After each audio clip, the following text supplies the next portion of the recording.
We are the image of God. That is, we are his physical representatives so that we can rule over creation on his behalf. The Bible is made for this. Like, it talks about supernatural entities that are real, that aren't imaginary. And I think the church has to wake up to this. Do you think that whenever she came out of the water, that there was a demon came out of her? It's like, I can understand that, because our human nature is to, take the blessings that God gives us and then forget about them tomorrow. There is an intelligence at war against them.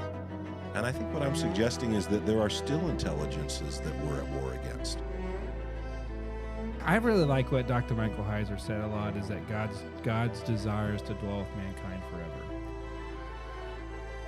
All of the nations in the world have been assigned a particular overseeing guardian to watch over them. But that in particular, the nation of Israel has been designated to be solely God's chosen nation. The Word gave life to everything that was created, and his life brought light to everyone. But our enemy has not laid down their arms. Their power is broken. Christ is King, the Lord of Lords, the God of gods, mighty and awesome. I was, at one time, the fastest sword driller in the county. Hello, my friends, and welcome to the Two Trees Podcast. I'm John Dillon, and I'm here with a full house tonight. We have the Right Reverend Jacob Kessling. Back again. Ordained online Martin Listener. Hey, all. And Rose. I feel really underwhelming right now. But guess what? Tell us. I am now a grandparent. So A Meemaw? I am. A Meemaw. I am the Meemaw proud Moeller. grandma of a new little grandson. What do you want the baby to call you? Is it Meemaw? I do not want him to call me Meemaw. Granny? No, no. Granny. We're that working- is That's what I perfect. called mine. What's wrong with Granny? John, I'm sorry. me, sonny. Let me just say it's a work in process, but I feel like for today I have trumped every pastor sitting around here, ordained online and otherwise. None of us have ever been Wow, a shots granny. fired. That's true. Shots That's fired. true. Can I get that online somehow? Like Granny a Sure, you grandparent. probably could. Online. Probably from the same place you got your regular one, so you can do Go weddings. right ahead. Try that. Yeah, one day we were all sitting outside hanging out, and Martin was like, I think I want to be ordained. And he started just typing away on his phone. Yep. Next thing we knew, I'm ordained. if I had known it was that easy, I'd have done it that way instead of the going to school route. I just put my information in, and they said, you already qualify. So I guess that's all it took. You We guys just took the got a hard message route. from the Lord. What's that? Yes, Martin. Yeah, of course. Yes. Hand him The that small ordination. fee of $49.95. We shall give you your ordination. $15. That's all it takes. 15. See, I paid more than that for college. Yeah. Yeah. I'm telling you, guys did it wrong. I gotta Jacob, figure it out. how's your kitchen coming? You're building a magnificent palace for Oh, your you guys. lovely bride over there. It is. I don't know how everybody else does this. I mean, some people just get on it. I overthink everything, and it always takes a lot longer than I thought. So my wife says my kitchen looks like a crack house or whatever. That's what she says. I'm like, well, we still have a copper pipe, so we're fine, But it is without drywall. I mean, we're doing electrical stuff. We had to move some plumbing and all that fun stuff. So yeah, I'm getting ready to tear out the remainder of like the sink and dishwasher and. See, that's the danger of knowing how to do all these things, Jacob. That's true. Once people know you have You the save skill money, set, but you have to do all the your work. life disappears into the walls. That's right. But I love how it's coming along. But my wife wanted a big pantry, and anyway, it's just One thing it's just led been to fun. another, and now you've got your drywall. Does it seem like off. he's blaming Sheila for everything? It does feel that I way. feel like yeah, that's what he's and trying to do Sheila here. has no flaws. Wow. Remember? Out of the That- abundance of the heart, the mouth speaks. No, but it's funny because I think I walked myself into some of these traps because today I was like, should we have like a mini sink in the pantry? And she's like, why? I'm like, well, if you're going to use the crock pot in there and all that stuff, it would be nice, if you, instead of having to go all the way back out into the kitchen, traveling All those overland. How Four far steps. away is your kitchen It's not from very your far, pantry? but Okay. let's talk about convenience here. We could have put a garden hose or something over Man, to the. first world problems. Pressure Over your washer. lifetime, it might save you 3 minutes. It might, You never but we know. could say, Anyway, she gave it a different name. This is not a normal pantry. This is a butler's something. I don't even know what she called It's it. a but butler's pantry. Is this There you the go. room she painted urbane bronze? no, it's not painted yet. It's not drywalled. Oh. Did you mean urban bronze? No, urbane. Urbane. I came Don't in you and dare. questioned its authenticity, and I was mocked Don't you ruthlessly. dare call it urban. But I am excited to have you guys. It's been a while since we had the full house here. Jacob has been really in Noah's Ark mode, and it's been a huge project, and he's had a lot of going on at work, and sometimes fitting a podcast in is just the one extra thing in the nighttime. So Jacob's run every which way. Martin is back from trivia night, where he was soundly defeated by everybody else. Well, we couldn't really hear what the guy was saying. We were in the other room, bad speaker system, all that. But every question that we heard properly, I feel like we got right. But that was only a couple.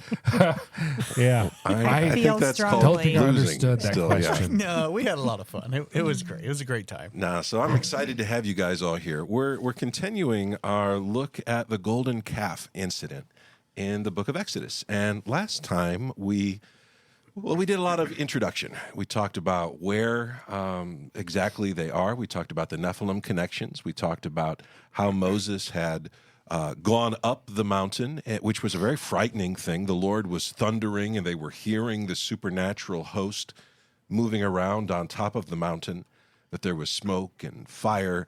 And Moses goes up the mountain and disappears for 40 days and 40 nights. I don't know about you, but I would consider that late to work if you didn't come back for 40 days. And so the people of Israel are pretty rightly concerned about Moses' safety and welfare.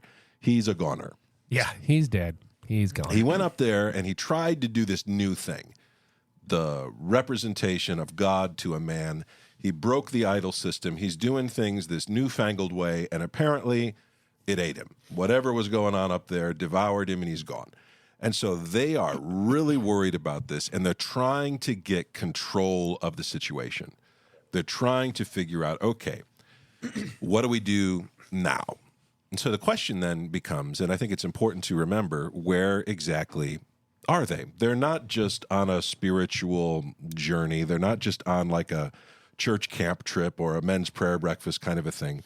They have wandered out into the wilderness. Really, they had to fight their way through the wilderness. There were armies that stood against them. There was lack of food, all of the creepiness of Pharaoh's army and the Red Sea and all those evil things.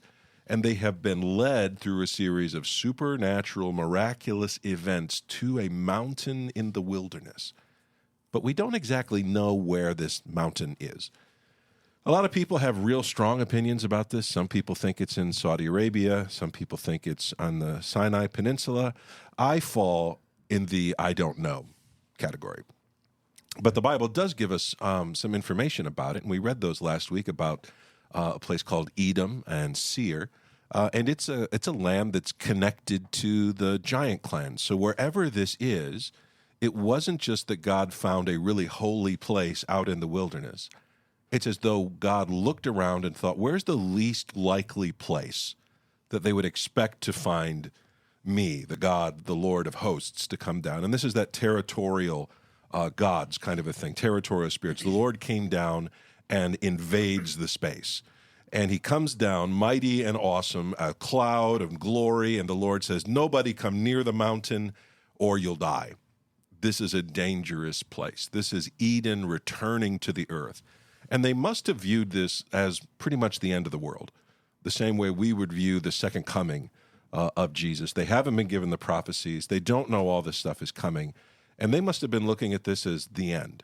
God is coming back to be with us. We're going to go into the promised land. This is awesome. And then it all falls apart. So emotions had to be pretty high. There's cosmic geography at play. There's the loss of your brother, this massive personality that was Moses. And so they begin thinking, we're dealing with a pretty dangerous situation. This is not good. As a matter of fact, if Moses can't go up the mountain, nobody is going to go up that mountain because he was the best of us.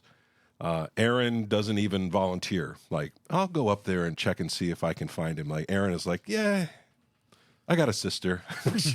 That's enough. There's no reason for me to go flying up there. because they were used to having Moses as the go-between.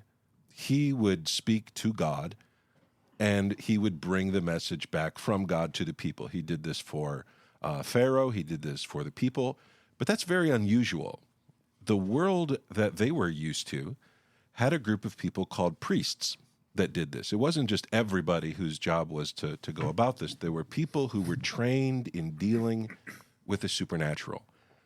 We looked at Balaam a while back. He was one of these guys. The Egyptian priests did this. And so you have these people who are thinking to themselves, look, this new way that Moses led us to it's failed. There's no go-between anymore. We have to get this under control. And they must have looked for some kind of spiritual counsel. And remember, this is before the tribe of Levi is set up as the priests of the nation. There is no calling for the Levites to be the priests yet. And yet we find that there are priests in Israel. Israel has been in bondage in Egypt for over 400 years. That is a massive amount of time. And you cannot tell me that during those 400 years, without the Torah, without any written word, that they didn't pick up some very Egyptian things along the way. Who were these priests that are operating in this place of the priesthood? And John, that was the biggest thing that I really took from the last episode was when you talk about the golden calf through Sunday school and the flannel graph, like we mentioned, you basically have the understanding that the Israelites somehow failed, like Moses somehow failed. So they just said, we're going to do our own thing, or somehow they got the disconnect between them and God to say, we're going to take this on ourselves and create our own God. But when you really look into it, they weren't really trying to create a new God. They just thought that the way Moses did it failed, and they were trying to figure out under their own understanding with their background or with their, societal norms, how they were going to worship Yahweh, but they didn't do it the way he intended it to. They did it the way that made sense to them at the time. And I think that's a big distinction between what I've learned here with you and through my studies is not that they were trying to go their own path. They were trying to figure out how to get back to God and get back to Eden and get back to what they thought was going to happen on top of the mountain. But they did it under their own understanding, not the way God intended it to happen. So in most of our lives, and honestly into our fathers' and our grandfathers' lives, the big modern problem has been people who used to be Christians falling away from the faith. Mm-hmm. They no longer are loyal to Jesus. They question their faith, and they're off doing other things. And so people have read that emotional modern story back onto the text and said, oh, well, this was happening even at Mount Sinai. And so see here, these dum-dums saw the power of God, and then they're making a golden calf. How could they forget who God was? They hadn't forgot who God was. It was obvious in front of them, and they're terrified of it. What they're trying to do is to control the situation. Right. How do I make this God, who seems to have broken free from all of the norms that gods are supposed to be operating under, and get this situation back under control? And so they go to people who seem to have had training in Egypt, whether in the actual temples themselves, or whether these are elders of the families who have been faithfully worshiping Yahweh. But they seem to bring a recommendation that is very comfortable for a group of people who've grown up in Egypt, but to us feels incredibly foreign because we're not ancient people. We don't follow this idea of idolatry. It's foreign to us. But to them, that was normal. That's the way you approached a god, is you gave them a safe way to be in the midst of people. That's what idols did. They're a possessed object. You guys following this? Mm-hmm. So they hadn't received the Ten Commandments at this point. Nope. Okay. Moses has got them up on the mountain. That's what I was thinking. It's I'm bouncing back and forth between Bible study and this, and being in two different places in the same book is a little confusing. Yeah, on So- Tuesdays at a restaurant here called Bosco's, which is super good. You guys should go. And make sure you go to Glacier View Coffee next door. It's my Shout favorite, out. and they're so nice. But we're reading through it, and we're much farther into the story, like a whole 2 chapters further than this. So we grow up with "Thou shalt have no other gods before me," but they maybe did not grow up with that. Not in a maybe- written sense. Right, It seems to be that Israel at least had that in oral culture, that this wasn't something that Abraham was doing. It's not something that Jacob and Isaac were doing. And so it would have been passed on to them that their God is greater than these things. So they wouldn't have thought like this is an inappropriate act. I mean, this is what they've grown up with for generations. Yeah, I That's all think some what of they've them seen. probably thought that, but the ones who were thoroughly Egyptianized didn't think that at all. This is how the classy people behave. This is what the great temples do. And if it's good enough for Ra, isn't it good enough for Yahweh? And so they begin to act as though, okay, I know what to do. I will define right and wrong for myself. I'll take control of the situation, and I'll make this go a direction that I'm more comfortable with. But you can see how messy it is, because when we talk about that, like, I'm going to decide what is right and wrong, it seems so cut and dry when we say it in that fashion, where it's like, I'm the one that's taking over control. I decide what is right and wrong. I don't care what God says. I want to know what I want it for right and wrong. But in this situation, and I think most situations in our life, it gets muddied under the fact of God wants our worship, and what I'm trying to do is worship God. But I want to do it in my way. And that's a completely another level to the onion, where it's not like, I don't want complete control, but I want control over what I want, and then God still benefit from I mean, it. shouldn't God have given them a heads up, hey, I'm going to keep Moses for 40 days? That would have been nice. They're supposed to wait. They're supposed to wait and trust in the nature of There's God. a lot of power in that statement. They just won't do it. They make a very logical assumption that leads them into rebellion. Wow. Can I just say though that honestly, waiting is really difficult.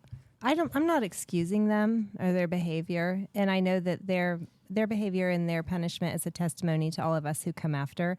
But it is understandable how difficult it is to wait on the Lord. I know that in my own life, I'm so impatient. I don't even like car rides. I mean, 2 hours in, and Jeremy's like, calm down, you know? I'm like, oh, this is so boring. And when I have to wait on the Lord indefinitely with no end in sight, I just, it's very difficult for me. It's been very much a discipline and a virtue. Especially when been trying to logic comes in. cultivate. I mean, that's the point where I'm trying to get is, they're saying Moses up there for 40 days. What's he eating? Like, if you're thinking logically, there's no way he's alive. There's like, no water up way. on that mountain, probably. There's a problem. He only packed a lunch. And like, so what's going on? When they look through it logically, they're saying we have to do something to be able to still worship God. And that's where it gets muddied, because like when we look at this from a logical standpoint, there's no other way for us to be able to give glory to God than what we're going to do, which is build this calf. Right. So it's not this whole thing that we want to worship somebody else. It's we want to control the situation enough that we know we're worshiping God. Right. And that's where... That's a big distinction in my mind. I think that's the main point I'm trying to make, is that where were these guys? What were they thinking? And is this golden calf thing just as bad as it seems to be? Or was this a pretty logical assumption for a group of people who grew up in an idolatrous people, who don't have the benefit of a written book of Genesis, Exodus, Leviticus, Numbers, Deuteronomy? They don't have the Torah. They've only known Moses for a little while. And so for a lot of them, this is new. So what exactly is the Egyptian background here? Why did they choose to make a golden calf? It seems a very strange picture for modern people. We probably wouldn't, what do you want I don't know of a country that has its national emblem as a cow. If you're out there, listeners, and your national animal India, is a maybe. cow, that's a sacred animal. Yeah. That's cool. But it's not normally used. But anybody who's ever been around a bull understands that that is not a happy animal. It's a very powerful animal. It's a proud animal, that idea of its head lifted up and its horns in the air. One time I was at my grandparents' house, and the neighbors had cows, and we were just sitting there by the fence, like talking to the cows basically and whatever. And the bull came over, and it's much bigger than the other cows, and it was fine. It was no real problem. But he did not like us talking to the other female cows. And I was just standing there. And this thing, probably 1,200, 1,600 pounds, somewhere around there, lifted its head, stepped up, and stomped its foot down. I couldn't move faster away from it. I mean, I was so intimidated by this thing. I've been around farm animals my entire life, but this thing showed its power and might and said, these are my cows. Get away. And I complied 100%. Well, and that's the thing. For most people, they encounter cows in Old MacDonald's song, and that's about it. Right. You live out in Old farm Bessie. country, right, and you're used to milk cows and that kind of thing. Those have been bred to be docile. there's an ancient animal, the last one of them, I think, went extinct in like the 1600s, but the wild bull, the aurochs, and they're as big as a minivan. Like, they're big animals. They're not something that is meek and mild. They're powerful. And so throughout ancient Egyptian culture, the bull was a symbol of fertility and power. And so when they talked about their gods, they would say, Horus, the mighty bull of, or if you were talking about how amazing the Pharaoh was, you would say, Pharaoh whoever, bull of the heavens who did these things. It was a way of associating instant power and fertility and goodness and all the masculine virtues kind of a thing in the form of an animal. And the Egyptians loved to portray their gods in animal form. Not that they necessarily believed that Horus looked like that. I don't know what they believed. I didn't live there. But they believed that that animal summarized the characteristics of Horus, or the crocodile god, or the lioness goddess, that they present these things as hybrid, part man, part animal, as though that is the natural expression of a god. Now, the thing that Aaron makes doesn't seem to be part human and part animal. It seems to be just a golden cow. And that image is actually something that an ancient Egyptian would have been incredibly comfortable with. They understood this because just about as far back in Egyptian history as you can go, there is a bull that is worshipped as a god. It's called the Apis bull. And it links all the way back to the very first dynasty. I mean, as far back as pharaohs go, this religion has been part of their mythology. And the mythology goes something like this, that there is a supernatural being who is the originator of the world. And his name is Ptah. He's the creator god. So let me give you a quote here from the Dictionary of Deities and Demons, one of my favorite books, and talking about Ptah. And it says this: an impressive document in this respect is the Memphite Theology. This is a highly intellectual treatise, though its antiquity is in dispute. It certainly contains some very ancient ideas. It tells how Ptah allotted life to all gods and every other being. He conceived of his creation by thinking and realized it by speaking. His tongue repeated what his heart devised, and his mouth pronounced the names of all things. Food and offerings are also due to his utterance. At his command, the righteous are awarded with life, while wrongdoers have to face death. Being a source of creativity, the god passed on his power to his creatures. Their activities emanate from his thought and word in an uninterrupted flow. Since access to the gods was dangerous, and really only for the elite, this is me talking now, it seems that they sought a way to make Ptah dwell among the people. So this is the god that they believe made all the other gods. This is the god who created all the stuff that's out there. And at different times in Egyptian theology, their gods swap places as different kings like different ones. But this was a big deal in Egyptian theology. He's a creator god in just about all of them. But they believe that if the god were to physically dwell among mankind, that would cause a problem. And so Ptah had an avatar, had a incarnation of himself in Egypt in the form of a great bull called the Apis bull. It's a sacred bull. The idea was that the bull, this Apis bull, was a representation of the gods. It's sometimes called the herald of Ptah or the oracle of the god. And so they viewed this animal as a bridge from the physical world to the supernatural world. When this animal walked out in the road, everybody worshipped it like it was a god. It had its own place in the temple of Ptah. It was treated as though the god was physically there on the earth. They believed that the Ba, if you know much about Egyptian stuff, the Ba and Ka, it's really dorky and really cool. It's the soul kind of a thing, of Ptah dwelt in the bull, and that when the bull died, the Ba of Ptah would transfer to another bull.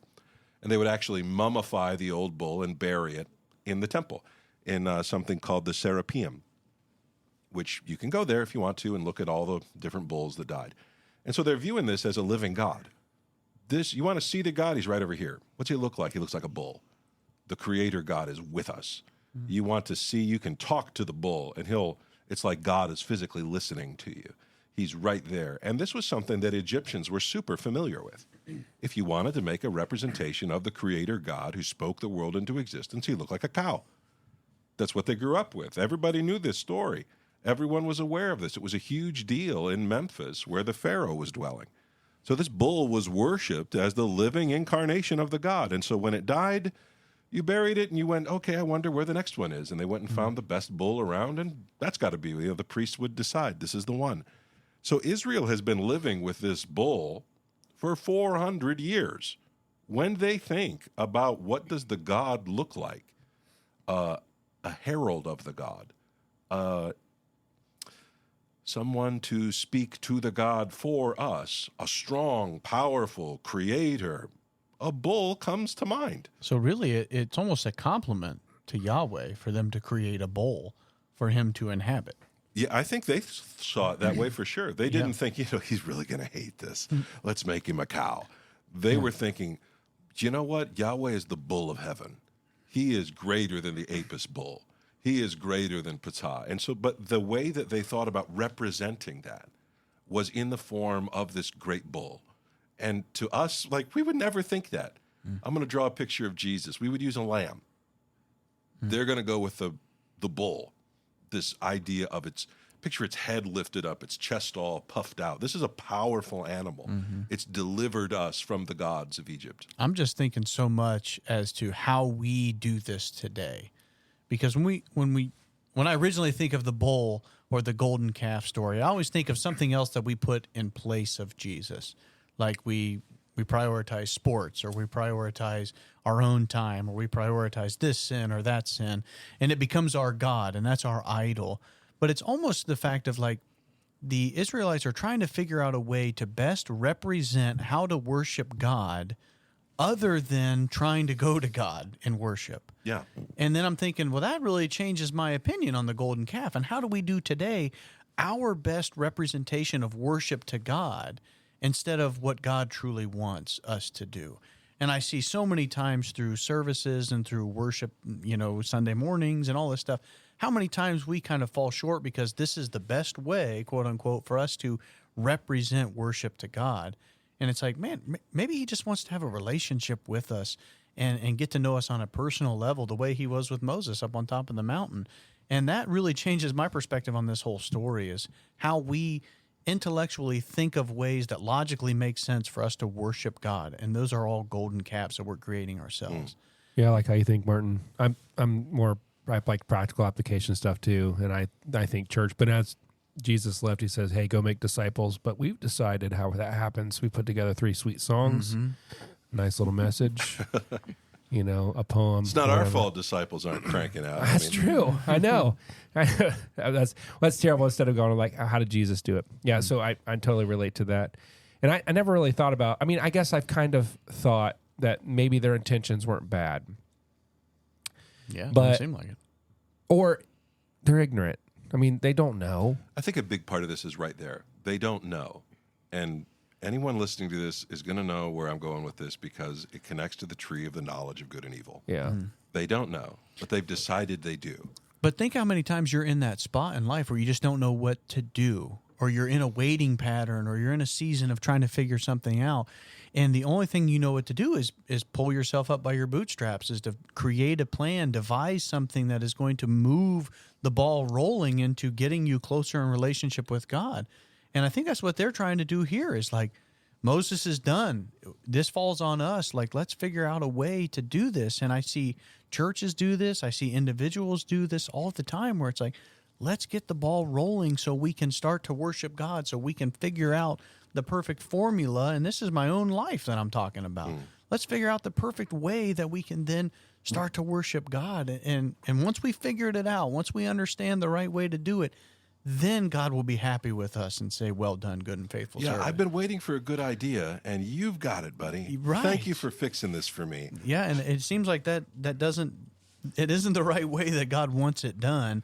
And this story here is a better representation of that than the Israelites turning away from God and It trying makes to do me something. think of the line that also connects to bulls and things like that. When Saul spares Agag, and they're fighting the Amalekites, and Samuel says to Saul, "Hath the Lord his great delight in burnt offerings and all this stuff that you're doing, or should you have listened to what the Lord said to do?" That's better than sacrifice. That's better than the fat of rams. And so, am I saying that they definitely thought of this bull as the Apis bull?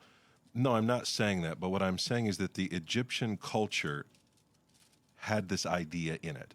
It would have been something they were comfortable with, familiar with. Describing a god or a king, you would have done so in bovine fashion. It was a compliment. Can we commend them? You know, it doesn't seem like they're all like having races up the mountain. They're still obeying. Like they're not touching. Yeah. They're not going up. They're That's not. big. There's still some stuff happening there. They realize that God's powerful, but they just are kind of navigating it the wrong way. Yeah, I've always kind of viewed this as, okay, we can't go up there because it's dangerous. Maybe we can catch him.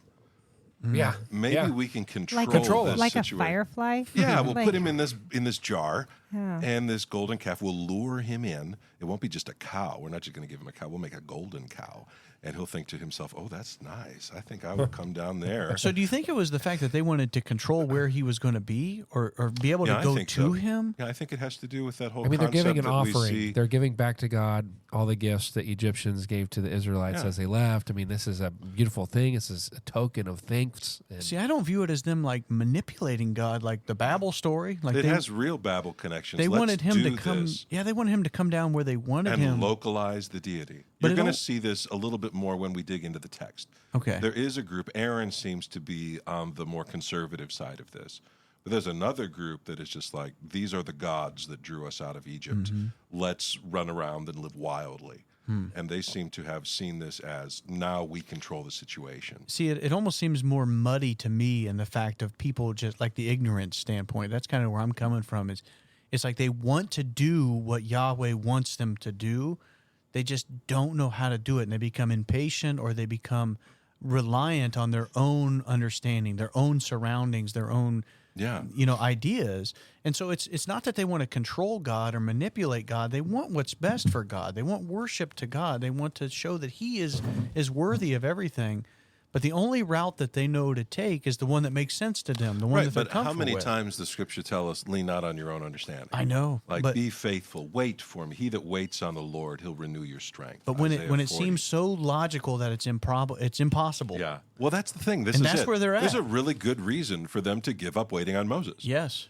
The question is, are you believing that God took him up there to murder the man? And I think there's a lot of people listening to this or going through something where they're at a spot where there's a huge logical reason for them to stop waiting. Yeah, it's understandable, but it also is wrong. And so we need to put a little bit of respect on that to be like, yeah, I can't sit here and logically tell you that you shouldn't do this. But God is telling you not to do that. Right. And it goes against all And logic, I and, think that's what they're that's they're what it comes defying. down to is, they were expressing this in an ancient way. The Israelites also, remember, they've been in Egypt, but before that, Abraham is from Mesopotamia. The bull symbol of power and fertility wasn't just unique to the Egyptian world, but it was also really big in Assyria and Mesopotamia. When you get later on to Babylon, they're creating cherubim who look like bulls with human faces. Erdman's Dictionary of the Bible says this. It says, the bull with the sun disk and the ankh between its horns, similar to the bulls found in Egypt, has been found in Tyre. This could suggest Egyptian influence in the use of the bull in Syria and Palestine. The bull of heaven appears in Mesopotamian mythology as a vehicle for the god's judgment. In Canaanite religious practice, the bull was often used as a symbol for either Baal or El. In Hazor, a pair of bulls have been found with feet on their backs and interpreted as a representation of Baal. Similar depictions exist of Adad, often seen as a Mesopotamian representative of Baal. So this is the whole ancient world. The bull is a symbol of the vehicle of the gods. This entry goes on to point out something that I think is really interesting. The word for mighty one is that same idea of bull. And it sometimes is hidden from us in our English Bible, but there's a Hebrew word, and it's the word abir. And it's connected to the concept of the bull. So, Rose, would you read Genesis 49, 22 through 24? Joseph is a fruitful bough by a spring. First of all, we got to stop and give a little tree homage here. Joseph is a tree by the running waters. Go ahead. His branches run over the wall.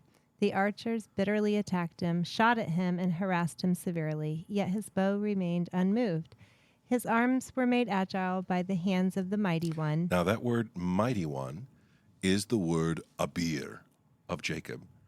It's saying the bull of Jacob, someone who is as powerful as a bull. It's not saying that God is a bull any more than the Bible is saying Jesus is actually a lamb. But it's a way of describing the might and the power. This same root word is used in Psalm 22. And anyone who's been listening to our podcast for a little while knows that we have an obsession with Psalm 22. It's super good. By the way, Rose, you sound like you're exhausted. Are you okay? Has me mawing worn you out? Yes. I just wanted a little more enthusiasm. okay, let me Joseph try. is a fruit. My God, my God, Let why me have you finish- forsaken me? Let me finish strong, guys, okay? Okay, let us have it. From there is the shepherd, the stone of Israel. Oh, so excited. You're welcome. All right, now let's jump to Psalm 22, 12 through 13. Martin. Oh, okay. Many bulls encompass him. Strong bulls of Bashan surround me. They open wide their mouths at me like ravening and roaring lions. So this is talking, I think, about the crucifixion. And here it's saying, I'm surrounded by the mighty ones of Bashan. That word there for strong bulls is abir. It's the same root. It's saying, listen, these are describing the enemy. These are the enemy gods. But this is a word that could be used to describe the Lord Most High, or it could be a word used to describe the fallen sons of the darkness. This is a word that just means mighty ones. And so this concept of God being represented as a bull has deep roots in the region. And later on, we're going to see this happen again, that there was a very real sense in which Yahweh was seen as, or at least visualized. If you had to pick an animal, you'd pick that one. That's the one that it reminds us of. So if you're trying to make a physical representation of Yahweh as mighty and powerful, as a replacement for Moses, someone to bridge the gap between us, a means for God to be among the people, and you grew up in Egypt from a people who came from Mesopotamia, a bull would have come right to mind. So they didn't pull this out of a hat. Is it important to point out the fact that they need a physical representation of God? I think so. I mean, that's what the Messiah is, right? Oh, yeah. And so it seems like even from the beginning of time, or after the fall of man, that man is desiring a physical representation of God. If you want a good read about this, N.J. Gupta has just put out a great book called Strange Religion. And he's agreed to come on to the podcast probably in April. So I'm looking forward to having him on here. But he talks about this idea, about how weird it was for Christians to worship a God without an idol. People looked at that and they thought, that's the strangest thing I ever heard of. When Pompey the Great conquers Jerusalem and he goes into the Holy of Holies and there's no idol in there, he about loses his mind. What do you mean there's no physical representation of your God? And so many of the Romans seem to have accused the Christians of worshiping a nothing. You don't have a representation of your God. So don't even talk to me as though your God's on the same bar as mine, because look, there's Jupiter, best and greatest, up there on the forum. There's his statue. It's made of gold. That's obviously better than a nothing. And so, yeah, this desire to display, to control, to bring this so that other people can see it, they want to be like the nations. Later on, they're going to do this with the king. Give us a king like the other nations. Right. It's going to, the stories cycle, man. It's not that You shouldn't read the story and be like, this is completely new information. I don't see any correlations. And even today, people do that too, because they'll be like, well, show the power of your God. Like, why isn't he summoning lightning down for you? Or why won't he do this for you? Or bring rain for you and stuff. So it's not that we need an idol the same way they did back then, but everybody's asking for a sign, right? Like, God, show me a sign that you're really there. Or bring me this or do this or whatever. And they made a very real connection between if your God was great, he would create a great idol. Right. And if your God wasn't great, he wouldn't create one. This is kind of the inverse of the Elijah story, where he meets with the prophets, and he's kind of mocking them because their God's not showing up in a way that proves that he's real, even though they have a physical representation. You know what I mean? Yeah. I also have... And how many priests are there for Baal? Hundreds. Yeah. Like Elijah's 400. just like him. And he's like, hey, guys, I could use some water. Lots of it. Is this the same mountain that Moses and God first met on? Sure is. Burning bush. Okay. I know that there's some disputation about where Sinai is, and so I wasn't sure if there's two Sinai. Yeah, before you guys start sending me emails, I just don't know where it is, okay? I'm aware of the Jebel Musa and all that stuff. Like, the Saudi Arabia thing is fascinating. The original site or the traditional site there in Sinai is fascinating. I don't know where it is, okay? So I'm not leading an expedition to uncover this. It's just I can't find a spot to fix I it. would have bought a ticket to go on that expedition with you. That I mean, sounds like well, maybe a we lot should of go. fun. That sounds like fun. I will Let's perk explore. up. We're going to do the merch first, and then we'll do the expedition. The merch? Yeah, Okay, yeah. we'll get something going here. But let's jump into the actual, now that we've got the background, let's look at kind of how this plays out. So, Jacob, do you mind reading verses 1 through 6 in or in Exodus 32? Oh, sure. I should have brought my readers.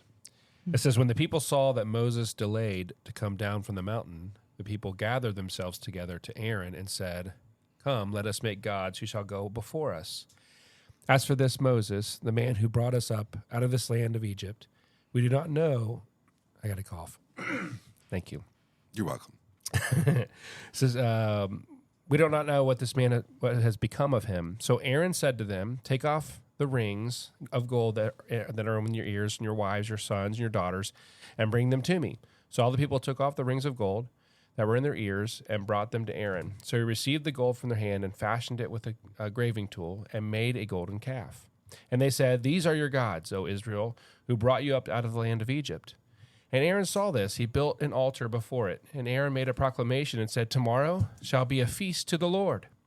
And they rose up early the next day and offered burnt offerings and brought peace offerings. And the people sat down to eat and drink and rose up to play. So this is the story. This is the totality of what we're going to look at, but let's break it into its pieces. When the people saw that Moses delayed to come down from the mountain, they thought, man, that boy is dead. They gather themselves and they go to Aaron. Up, make us gods who shall go before us. They know Yahweh is there. We need someone to lead the way. We need to find a way to move the God off the mountain and take us to the promised land, because this place is no good. This place is dangerous. This place is creepy. Let's get to the place flowing with milk and honey and leave the wilderness behind. I don't know how long he's going to keep giving out free food and that kind of a thing. Well, we got to find a way to move from here. Make us a god or gods that will go before us. Isn't it interesting how much fear is in those statements? It's total fear-based. I think so. Big time. So they're saying, listen, we lost our mediator. We've tried this new way. Let's go back to the old way, the one that we're more comfortable with. And the question is, are they referring to Yahweh? Are they referring to the gods of the wilderness? Or are they referring to Yahweh and his whole council? In the end, the grammar here is weird and we're not sure. I think the author purposefully does this. Do you think that it's fear, or do you think it's more logic? I mean, they need a way to get from point A to point B. They have lost Moses. They're not sure about the Lord. Let's come up with a new plan. Is it fair to say that logic breeds fear? That's what I was kind of wondering. Let me take this another layer. I'm just joking. Well, what I'm going to say is, in the end, it doesn't matter. Because what I think is happening here is that just like the last time God walked with his priests in the garden, the snake came and tempted them to rebel. What I think is happening here isn't so much let's define their motive as much as to realize that God is at war with the host of the dark, and they have gathered around the Lord here, and they are going to try to instigate a rebellion once again in the presence of the Lord in the holy place. And so while I don't know whether they're worshiping Yahweh or they're worshiping the gods of the wilderness or some hybrid of both, what I see is that they are rejecting what God has asked them to do and seeking to define right and wrong for themselves. Can you You recap? will be as gods. Can you recap what God has asked them to do? Stay there Stay there and wait. and wait. Hang tight. Worship. Because there's a big interruption of the Lord talking to Moses between when Moses lands on the mountain and when they see what's going on down in the camp. Which I've always wondered Chapters and if that's chapters. there, to kind of be like, boy, Moses has been gone a long time. We've been up here for chapters and chapters. A and literary God's been device. talking. Yeah. So, But there seems to be huge Oh, yeah. gaps. If you look at the whole storyline, there seems to be huge gaps in between, the prophets and Jesus coming. And then after Jesus' death, burial, and resurrection, there's a huge gap between him coming again, right? So God is preparing his people to be in long periods of waiting sessions. yeah, waiting is a very real part of worship. And they're asked, they're not questioning, I wonder if God is real. Yeah. Like they can totally tell God is real. Their question is, can I trust you? Are you going to give us Moses back? Or do we need to figure out a way to do this ourselves? And the temptation is to rebel against God. Don't trust what he says. You decide what to do. That's the temptation. Yep. It makes sense. You can logic your way into this. The question is, what is the sin? And it isn't just idolatry. It's a rebellion of the priests of God in the presence of God again. That's deep. Just like happened in Eden, the same trick is used again spectacularly.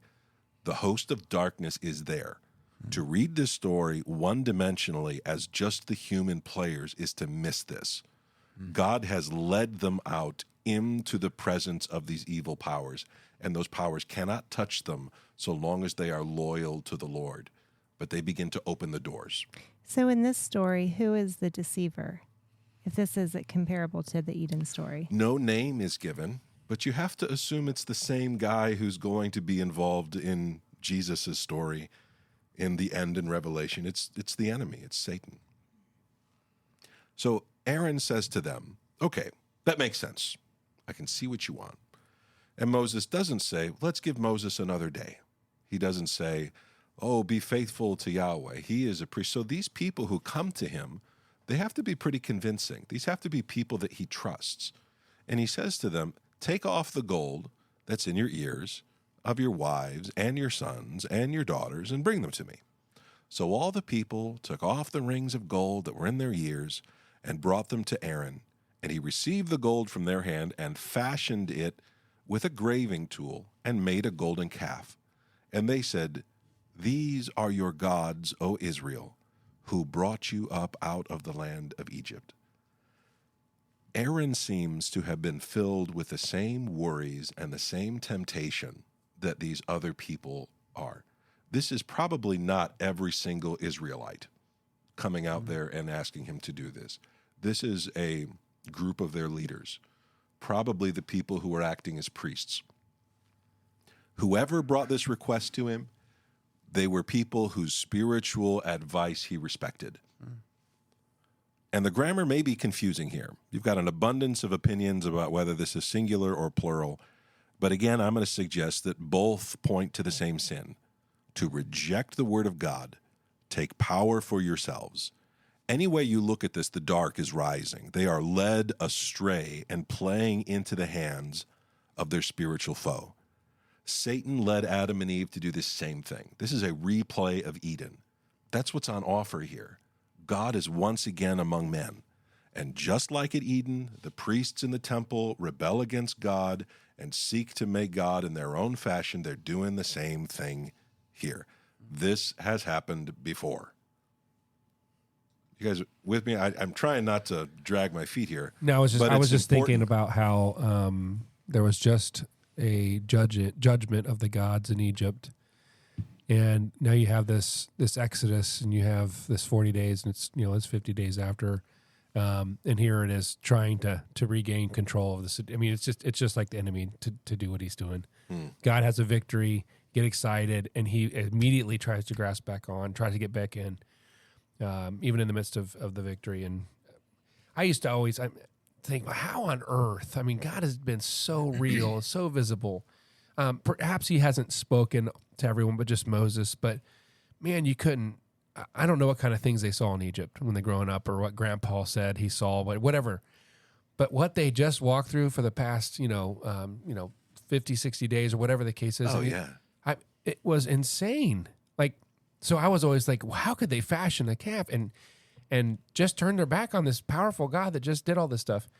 But, going this route and kind of explaining it in this way kind of changes my thought process on this, that it wasn't necessarily a rebellion. It wasn't necessarily like, I'm switching gods. We're going to go after something else. It's an ancient context as opposed to a modern one. Yeah. And I think that when you let the story play out, it leads me this way. This is just John Dillon's opinion. Okay, you're totally allowed to go out there. That man's stupid. I don't believe none of that. And you think to yourself, okay, that's fine. But this is what I think. I think the text leads us this way. Yeah. And John, it's kind of appropriate that we're discussing this at this point in life.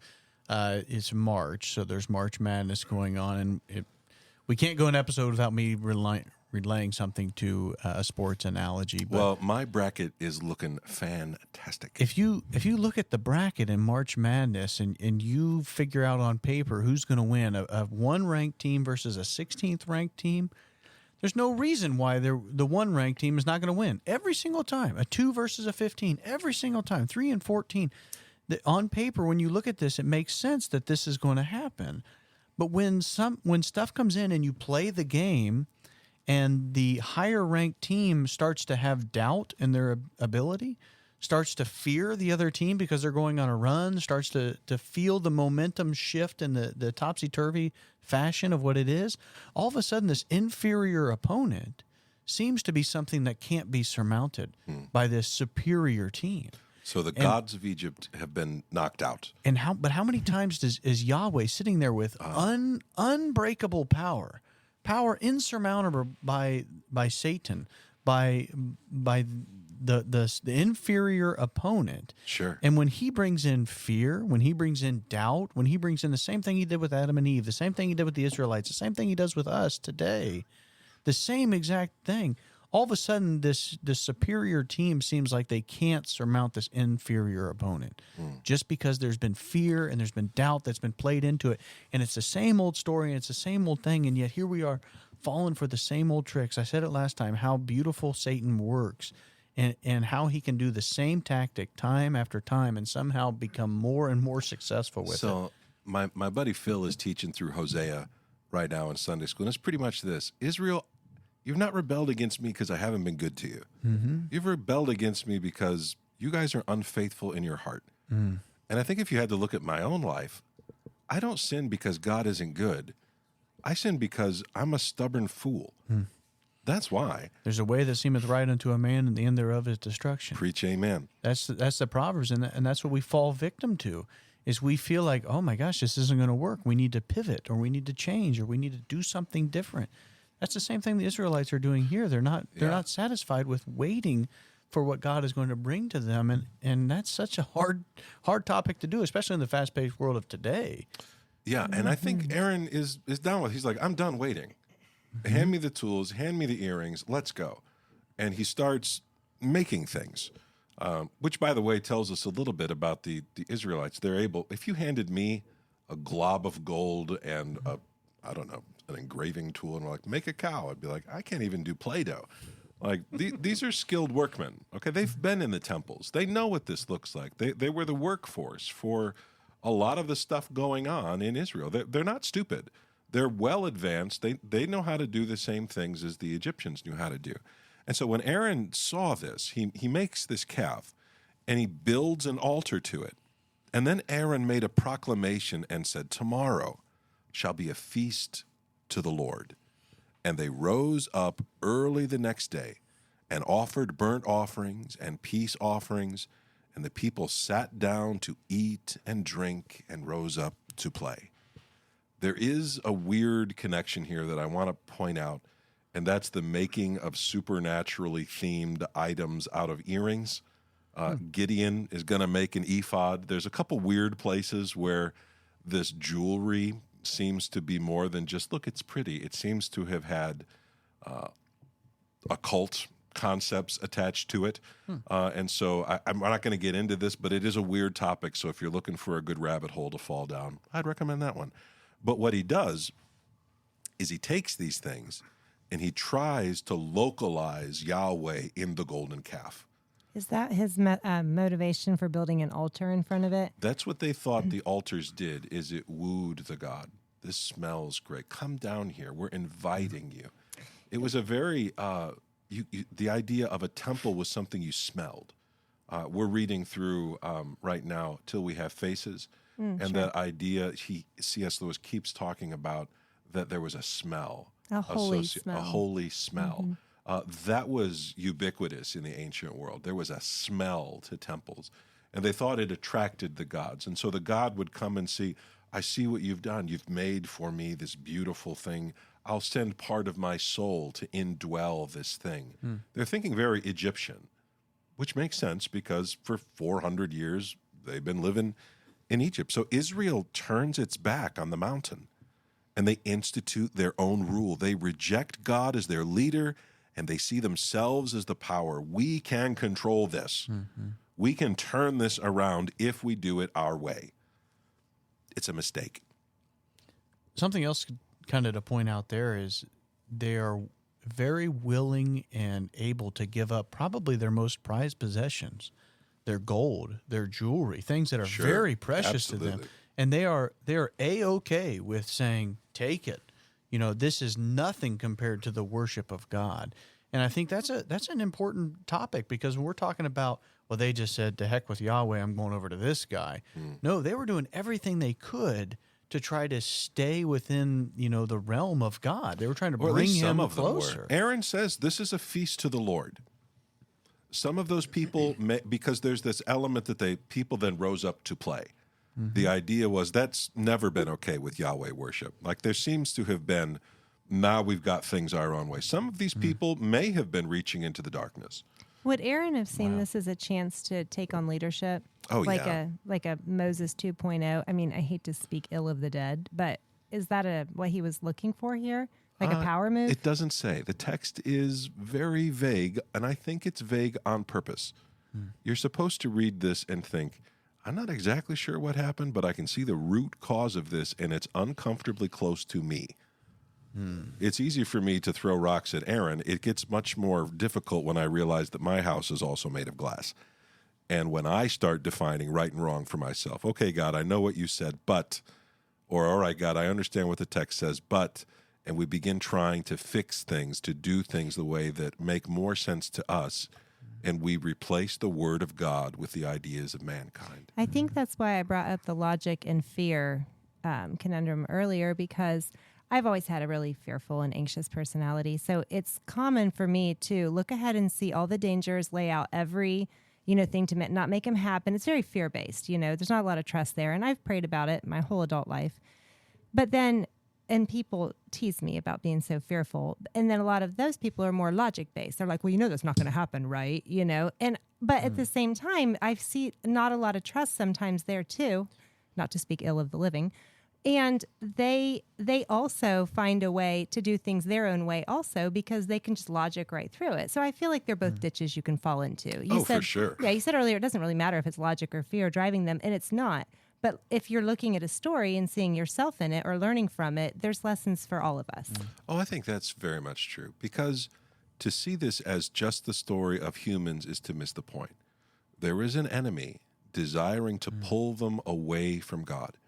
And if that means confuse them, he confuses them. And if that means rebel, he encourages them to rebel. All of these groups. And is there a group that's probably not involved in this at all? Yeah, I think so. Israel is an absolute mess at this point.